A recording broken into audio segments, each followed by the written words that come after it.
Hey everyone, my name's Rewt, and we're here, and this is going to be round number 2 of the CGT COG Experiment. And we're here watching Jayvee and his Atlanta Victinis take on RazorrClawww and his Townsville Tyranitars.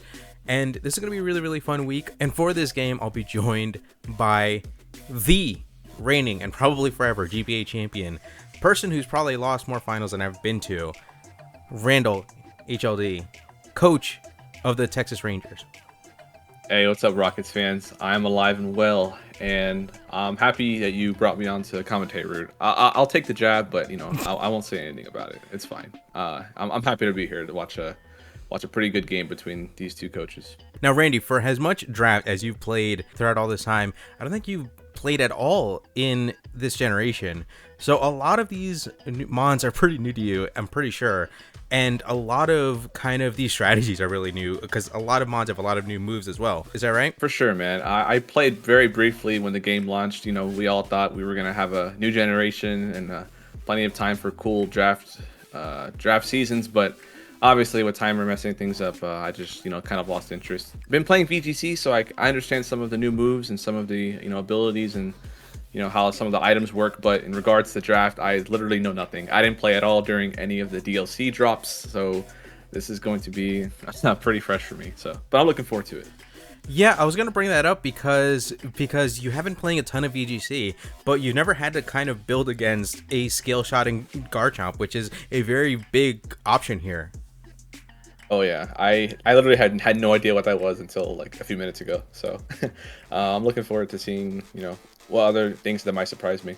So super quickly, right before this game starts, we will have the matchup here. Now, does anything kind of scream out to you looking at this matchup here? It looks like it's going to be a bloodbath, man. There's a lot of offense here. You got Mammo, you got Torn, you got Garchomp, Zeraora, Life Orb Scizor. It has the potential, Blacephalon too. Like, it's got potential for it to be a blow for blow type of match. But I don't really know much about the play styles, so obviously that might not happen. But to me, that's kind of what I see just at a first glance here. Yeah. So that's another thing. Randy's also pretty unfamiliar with these coaches as well, and they have very unique playstyles. He actually started watching some videos right before this, and very, very new characters to him. But funnily enough, I don't think this was intentional at all. But before this game started, I actually mocked with RazorrClawww for this game, so I had to build with Jayvee's team, and you can see RazorrClawww just has so many different offensive options, like you mentioned, the Mamoswine and the Tornadus and the Blacephalon. That combination is just so difficult to deal with. For sure, and even though I don't know much about the coaches, I know for sure that they're probably going to give us a great game, and I don't mean any disrespect if I come across as clueless, but I'm just looking forward to being a casual viewer that's still been keeping their eye on Pokemon battles and draft in particular. So I'm looking forward to it. Yeah, absolutely. But you look at the other team with a really strong Life Orb Scizor here, a really potentially strong Zeraora that can do so many things here, and Garchomp. Like, that kind of combination right there is so difficult to deal with. So actually, with the recording that we do have, I'm actually not going to be able to tell you beforehand what Jayvee chooses to lead off with. But if you had to choose, what do you think that the leads out here would be? Oh, I don't know. It's a tough one. I would say Zeraora only because it's the fastest thing across both teams. So to me, that feels safe. But honestly, I couldn't even guess. And for Razor's side, again, that's tough. Probably Tornadus though, because it's fastest mon on their own team, and it threatens out pretty much most of the team. So besides, of course, Zeraora and potentially the Lycanroc turn 1. Yeah, funnily enough, in my mind, for Jayvee's side, I might go with the Decidueye, especially not seeing the Lucario here, just because it's kind of more freed up to U-turn out, to kind of do certain things here, play a little bit more recklessly, not having to check the Lucario. But like you said, Razor could say the same thing. His best option might be Horn being the fastest thing on the field, being able to U-turn out on a bad matchup.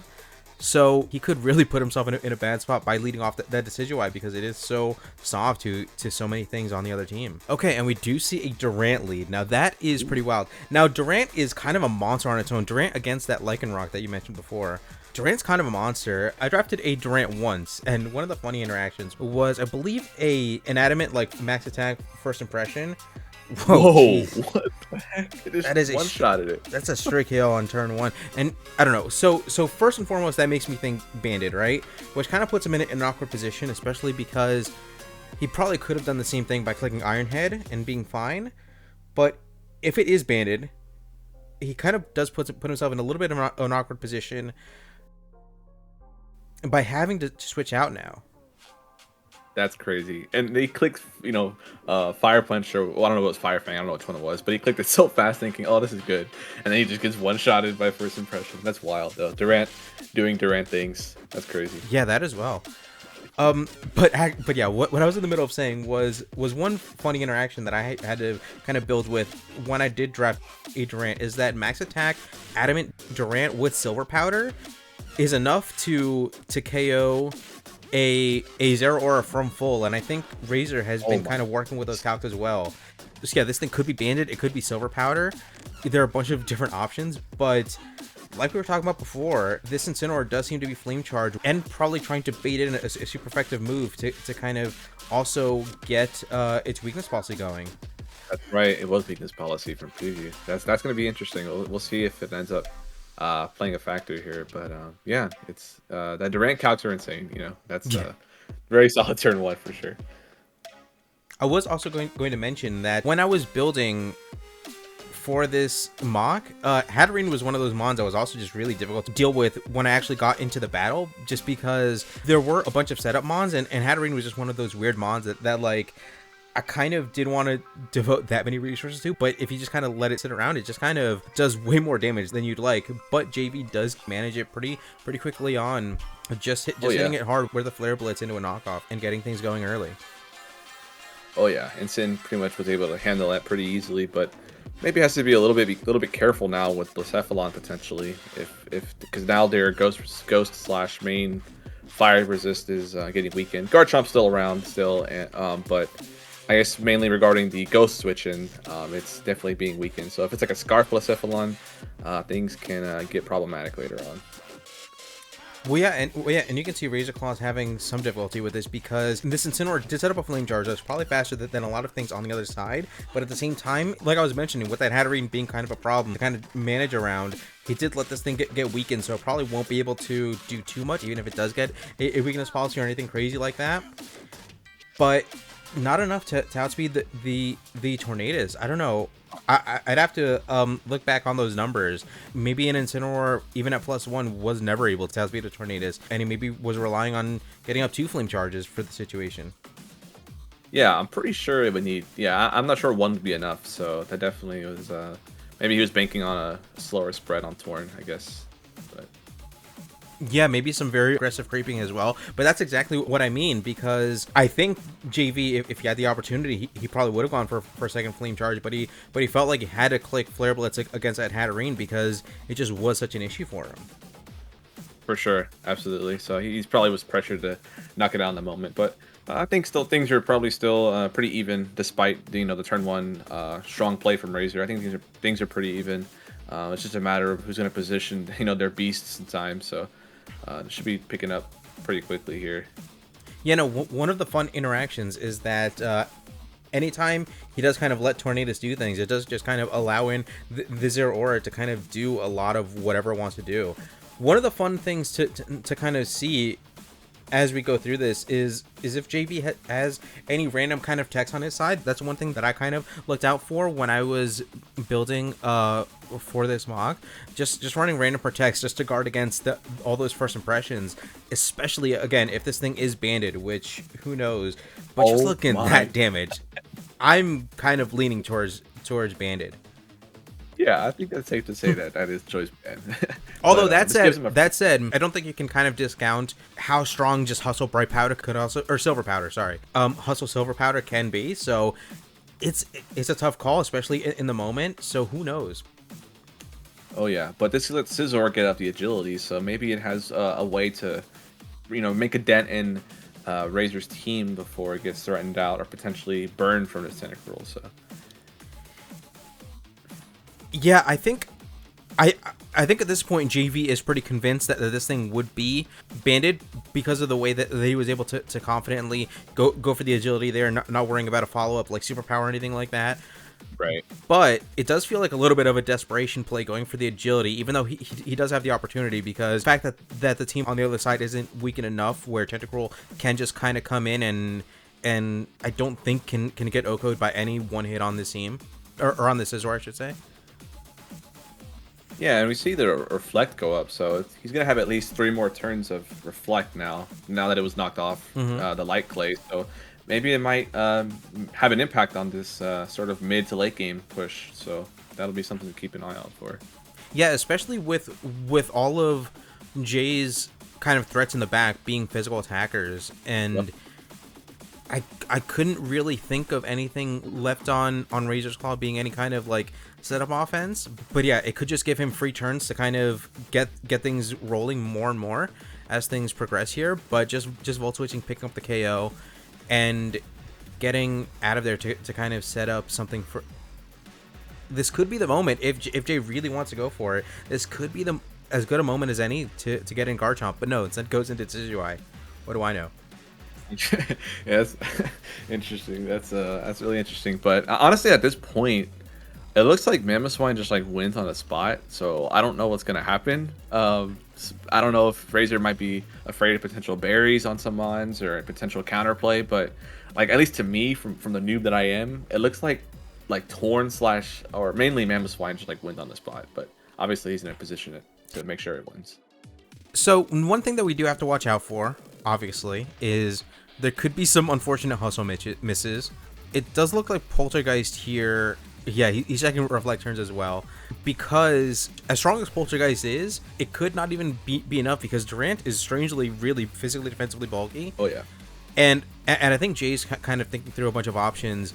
Obviously, Jay really wanted to see a first impression miss, but that is another straight up KO. Isn't it like 3 KOs already? I believe that's true, yeah. Or actually, maybe it was just 2, right? Lycanroc and this thing, and then it just chunked Scizor. Yeah, it did about 2/3 at least to Scizor. Now the Garchomp does come in, and I think Jay has to have the mentality that this is going to be another free turn. I'm pretty positive Jayvee, at least right now, is operating under the assumption that this thing is banded. Or, yeah, that this thing is banded, and he's going to have a free turn to do something here. But if I'm not mistaken, I don't think I saw Scale Shot on the moves unless I missed it. Oh, it was Dragon Rush. It was Dragon Rush. I'm not sure why. I don't know if it's something I missed, but it's Dragon Rush. That's a really interesting call there. Because it can miss. That's right. Because we saw the Blunder Pop. Oh, of course. So yes, that's interesting. So yeah, Scale Shot is obviously very, very popular because it raises speed, but Jay's trying to get most of the way there by missing a Dragon Rush, potentially getting up the speed and not having to give up his defense to do it. That's crazy. That's definitely relying on some anti-hacks if I ever saw it. But you know, I respect. That's cool, man. I hope it works here because he's for sure taking a Hurricane. I think he has to miss right now, but he doesn't miss, which he does pick up the KO.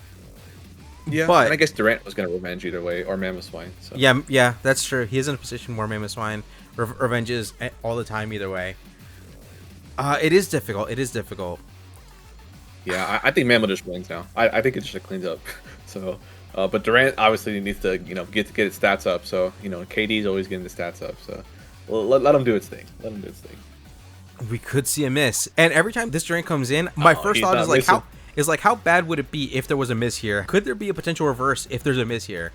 I think Mamoswine realistically always prevents it, but it would certainly open things up quite a bit. That's insane. Durant has not missed. Durant is just like in the NBA. Durant does not miss. So okay. Durant is cleaning things up here. Honestly, I wouldn't be surprised if he switches out and wants to secure the the extra KO. But honestly, I don't know what's gonna happen. I think this is again a fast-paced game. I guess in my head I'm thinking, why not just switch out Durant and go for it again? But again, there are many chances to miss.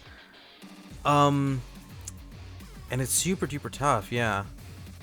Funny enough, I don't think we saw any protects on Jayvee's team, and that to me was very crucial in how this match kind of overall looks. He just said, "I know you're not clicking Plasma Fist," so he just that's crazy. I was just about to say, I don't know if that was a predictor, if that was a sack, but either way. Oh yeah, I think that was a solid middle ground. They probably didn't want to risk Mamo, but at the same time, not throw away Torn, I guess. But Flame Charge. Yeah, so I wasn't gonna say anything. However, at the very least, the Blacephalon that I saw in Wow. mocks was Flame Charge, Rock Blast, and a final move that I hope we get to see. Maybe, but I think Zero just picks up KO here, You going for the or 5? maybe. Oh He my got the god, 5. he got a full 5. So I guess we Nope. don't. However, uh, is that the end of the mess? Yeah. Okay. So if this is the same Blacephalon that he brought to mocks, I will say, the final move on the Blacephalon was Flash Resort. That's heat. I love it. That's great. Now, is it always going to get a... I imagine it's going for the speed boost, right? For that set, I imagine. I don't Right. think it can ever EV itself to get an attack boost, so... Okay. That's cool, though. That's awesome. Well, yeah, and that's one of the craziest things about Blacephalon is that obviously it has a crazy high special attack stat, but it has a deceptively high physical attack stat. So physical sets are viable, and we just don't see them that often. When RazorrClaw showed me that, it didn't make sense to me at first, but after sitting with it and looking at how it interacted with the other team, I can't say it doesn't make sense. It's cool, man. I loved it. It was definitely a fun battle. It especially makes sense. It especially makes sense when Rock Blast gets 5 hits. Or yeah, that too. When you don't miss your first impressions and you're able to show off the heat at the end. That's cool, man. I'm a big fan of that set for sure. Yeah, so a couple thoughts. I know when I built this team, I brought as many random protects as I could manage. I actually built a Garchomp that was built around Yachi Scale Shot, because I found that even with lower defenses, Ice Shard maxed out at about 2/3 through Yachi, and in my head, that was one of the only things that could stop a Garchomp once it gets side up with a Scale Shot and a Sword Stance. But again, I think one of the big takeaways is that Hatterene was super difficult to deal with, and Durant's a monster. I don't know what to say. Yeah, I mean, yeah, for me, like I said in the beginning, I had a feeling it'd be a bloodbath, but I did not expect it would be Durant the one dealing the damage. You know, I know Durant's strong. I know it's got like some decent enough coverage for it to like handle things that could potentially threaten it out. But I was not expecting Band first impression to pick up like, what was it, 4 KOs? So, but that was a pleasant surprise. You know, I'm a big fan of the Durant. It was pretty solid in VGC for like the first few seasons, so I'm happy to see it take off in this game here. Yeah, and it took a lot of resolve on the part of Razor, because we saw that turn 1, right? I very well might have just clicked Iron Head thinking that it picks up the KO anyway. Hell, I might have clicked Superpower if I really thought the Incineroar was coming in, get some chip damage off, move on, and kind of play the longer game. But if Razor had done that, he probably would have got Fire Punched on and potentially KO'd by a Scarf Lycanroc. Yeah, you definitely would click Superpower. That's why you got no chips. So you know that's definitely a play you make. But that was it's still crazy though. I think like right from turn 1, Jayvee probably thought to himself, okay, I had no protect on anything. This first impression might come back to haunt me later on. You know, he had a full health Scizor at the time, but little did he know, or maybe he did, that a full health Scizor, in his spread at least, gets easily two-shotted from Band first impression. So that's wild. Yeah, we saw that the Scizor was Life Orb, and presumably really offensive, but not even I could have expected that kind of damage output. Like if I was building with that Scizor, I would think like, yeah, of course it probably like takes 2 hits and like can hit it back with something, right?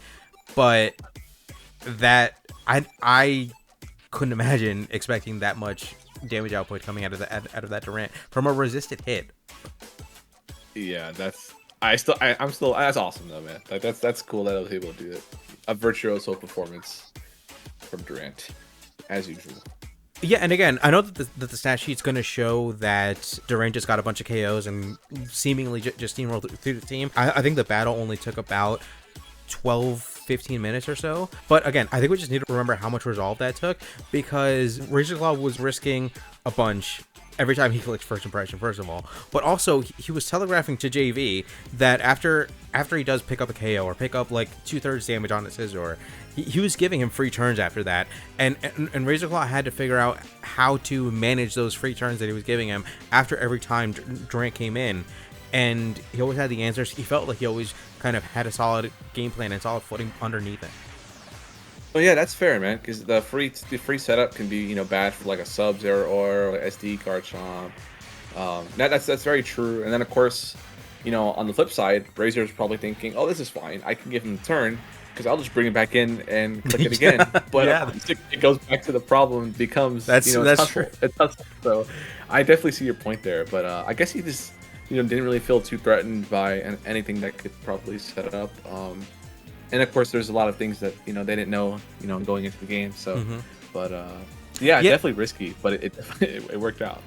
Yeah, and I get the feeling that Razor felt a little bit more at ease making those types of risks because of certain strategies like the Reflect Tentacle kind of give Durant more runway to kind of do its thing there. But like I was saying, you kind of have to build your team around that and have a solid game plan going into what if Durant misses a move, or like how am I going to deal with the thing that comes in after Durant gets a first impression on. And it was a really, really fun team to see work. Yeah, for sure. It's unfortunate that, you know, Jayvee's texts, all of his texts that, you know, weren't shown off, but you know, it happens, man. It's Pokemon. You know, things just sometimes Mons just, you know, never miss their moves, and you land all your Dragon Rushes. So it's kind of what happened.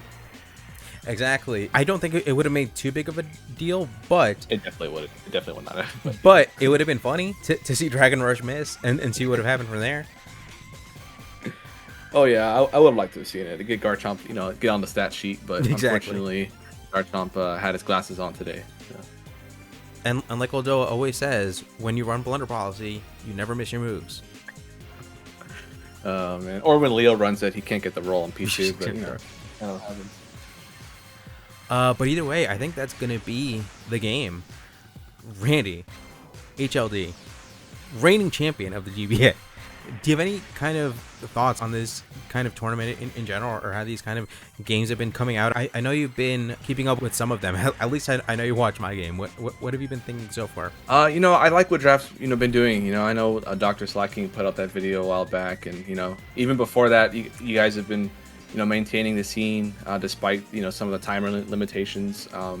But you know, it's awesome to see that everyone is we're getting a lot of new players in Draft, and it's really cool to see all the new players, and especially looking at this project you guys are doing, the Champions of Galar. So I'm definitely gonna be watching from afar.